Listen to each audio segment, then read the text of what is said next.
श्री दत्तांची कथा. श्री गणेशाय नमः. श्री स्वामी समर्थ. अत्री ऋषींनी पुत्रप्राप्तीसाठी तृक्ष कुलपर्वतावर घोर तपश्चर्या केली. त्यांच्या तपाने सारे त्रिभुवन पोळून निघाले. अत्री ऋषींच्या या प्रखर तपाने संतुष्ट होऊन ब्रह्मा, विष्णू, महेश हे तिन्ही देव प्रकट झाले आणि त्यांनी अत्री ऋषींना तपाचे कारण विचारले. अत्री ऋषींनी त्यांना विनवले की आपण माझ्या उदरी पुत्ररूपाने जन्म घ्यावा. तिन्ही देवांनी त्यांची विनंती मान्य केली. देवत्रयीच्या आशीर्वादाने अनुक्रमे ब्रह्मापासून सोम म्हणजे चंद्र, विष्णूपासून दत्त आणि शिवापासून दुर्वास हे तिन्ही पुत्र अनुसयेच्या उदरी जन्माला आले. श्री दत्त जन्माची एक कथा अशी आहे. अत्री ऋषींनी ब्रह्मा, विष्णू, महेश यांची पुत्रप्राप्तीसाठी आराधना केली. ते संतुष्ट झाल्यावर त्यांनी देवांना विनवले की आपण माझ्या घरी पुत्ररूपाने जन्म घ्यावा आणि मला एक रूपवती कन्याही प्राप्त व्हावी. देवांच्या आशीर्वादाने दत्तात्रेय, सोम, दुर्वास हे 3 पुत्र आणि शुभात्रेयी नावाची कन्या अत्री ऋषींना प्राप्त झाली. दत्तात्रेयांच्या जन्माची आणखी एक कथा प्रसिद्ध आहे. ती अशी की राहूने सूर्याला ग्रस्त केले असता सर्व पृथ्वी अंधकारमय झाली.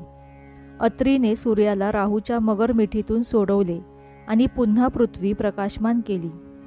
अत्रींच्या या महत् कार्यामुळे संतुष्ट झालेल्या शिव व विष्णू यांनी अनुक्रमे दुर्वास आणि दत्त यांच्या रूपाने अत्रींच्या घरी जन्म घेतला.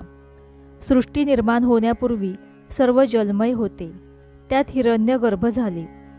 तेच रजोगुणापासून निर्माण झालेला ब्रह्म, त्यालाच ब्रह्मांड म्हणतात. मग त्याचे 2 तुकडे झाले व तेथे वरती आकाश आणि खाली भूमी असे 2 भाग झाले. ब्रह्माने तेथे 14 भुवने निर्माण केली. 10 दिशा, मन, बुद्धी, वाणी आणि काम, क्रोधादी षड्विकार उत्पन्न केले.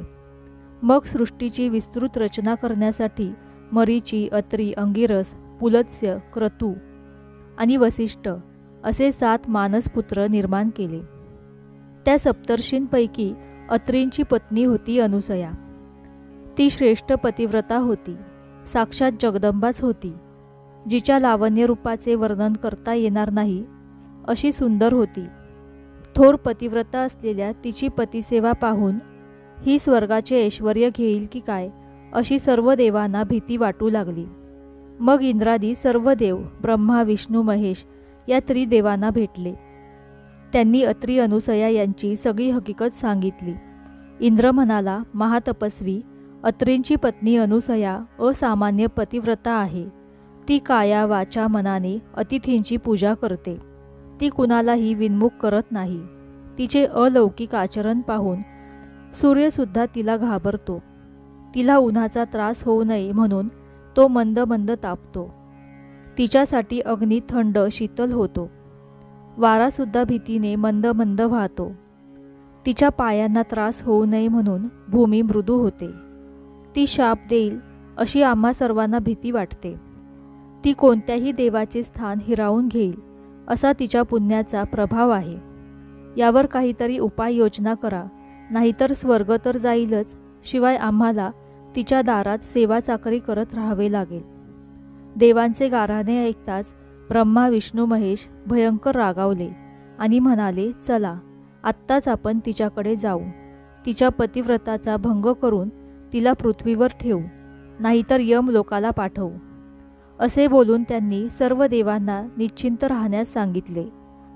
मग सती अनुसयेचे सत्व पाहण्यासाठी ब्रह्मा, विष्णू, महेश यांनी भिक्षुकाचा वेश धारण केला. मग ते 3घे जण अत्री ऋषींच्या आश्रमात आले. त्यावेळी अत्री ऋषी अनुष्ठानासाठी बाहेर गेले होते. अनुसया त्यावेळेत आश्रमात एकटीच होती. ते अनुसयेला हाक मारून म्हणाले, माई, आम्ही ब्राह्मण अतिथी म्हणून आलो आहोत. आम्हाला अतिशय भूक लागली आहे. आम्हाला भिक्षा वाढ. तुमच्या आश्रमात सतत दानधर्म चालू असतो.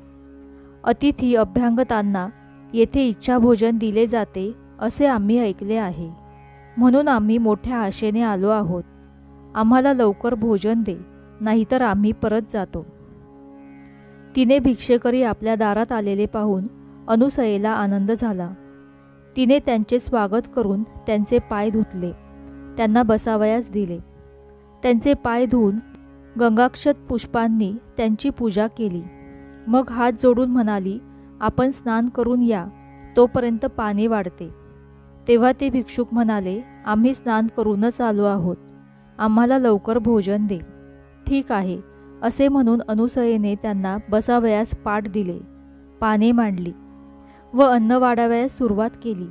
तेव्हा ते भिक्षुक म्हणाले, माई, आम्हाला असे भोजन नको, आम्हाला इच्छा भोजन हवे आहे. तुझ्या सौंदर्याची कीर्ती आम्ही ऐकली आहे. तुझे विवस्त्र सौंदर्य पाहावे अशी आमची इच्छा आहे. म्हणून अंगावर वस्त्र न ठेवत आम्हाला भोजन वाढ, नाहीतर आम्ही परत जातो. त्या भिक्षुकांचे हे शब्द ऐकून अनुसया आश्चर्यचकित झाली. ती परमज्ञानी सती साध्वी होती.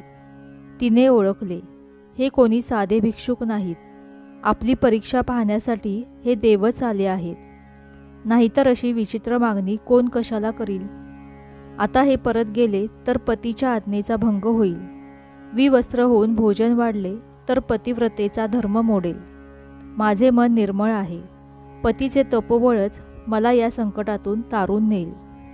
असा विचार करून अनुसया त्या भिक्षूंना तथास्तु असे म्हणून आत गेली. तिने आपल्या पतीचे स्मरण केले, पतीची मनात पूजा केली. मग ती तीर्थाचे भांडे बाहेर घेऊन आली. तिने आपल्या पतीचे एकदा स्मरण केले आणि ते तीर्थ तिघा अतिथींच्या अंगावर शिंपडले.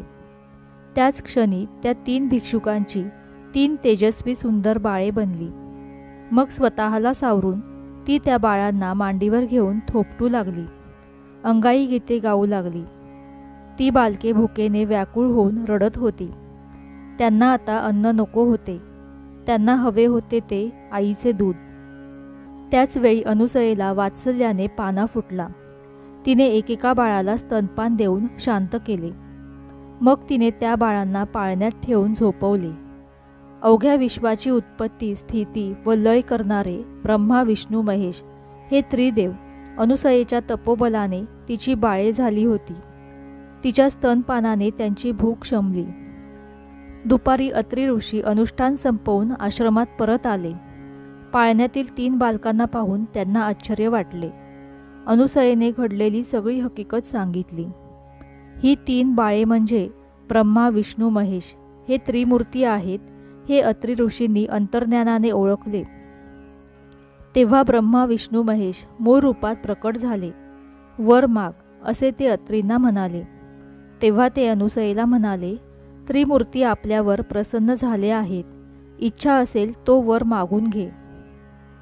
तेव्हा अनुसया हात जोडून म्हणाली, नाथ, हे 3 देव तुमच्या तपश्चर्येने प्रसन्न होऊन येथे आले आहेत. तुम्ही त्यांच्याकडून पुत्र मागून घ्या. अत्री म्हणाले, हे देवश्रेष्ठांनो, तुम्ही बालरूपाने माझ्या आश्रमात आलात तर पुत्ररूपाने येथेच राहा. तेव्हा तथास्तु म्हणून 3 देव स्वस्थानी गेले. मग ब्रह्मदेव चंद्र झाला, श्री विष्णू दत्त झाला आणि महेश दुर्वास झाला. काही दिवसांनी चंद्र व दुर्वास मातेला म्हणाले, आम्ही दोघे तपाला जातो, 3रा दत्त येथेच राहील, तोच त्रिमूर्ती आहे असे समज. अनुसयेने अनुज्ञा केली असता चंद्र व दुर्वास तप करण्यासाठी निघून गेले. त्रिमूर्ती दत्त मात्र आईवडिलांची सेवा करत तेथेच राहिला. ब्रह्मदेव आणि शंकर यांनी आपापले दिव्य अंश दत्ताच्या ठिकाणी स्थापन केले. तेव्हापासून दत्त अत्री अनुसयेचा पुत्र, श्री विष्णूचा अवतार असूनही त्रिमूर्ती दत्तात्रय म्हणून एकत्वाने राहिला. अत्री म्हणून आत्रेय व अत्री अनुसयेला देवांनी तो दिला म्हणून दत्त. तो दत्तात्रय महाप्रभू हाच गुरु परंपरेचे मूळ पीठ आहे. दत्तात्रयांचा अवतार मार्गशीर्ष पौर्णिमेला झाला. त्या दिवशी दत्त जयंती साजरी केली जाते. तर मित्रांनो, अशी होती ही दत्त जन्माची कथा. तुम्हाला हा व्हिडिओ आवडला असल्यास व्हिडिओला लाईक, सबस्क्राईब आणि शेअर करायला विसरू नका. धन्यवाद. श्री स्वामी समर्थ.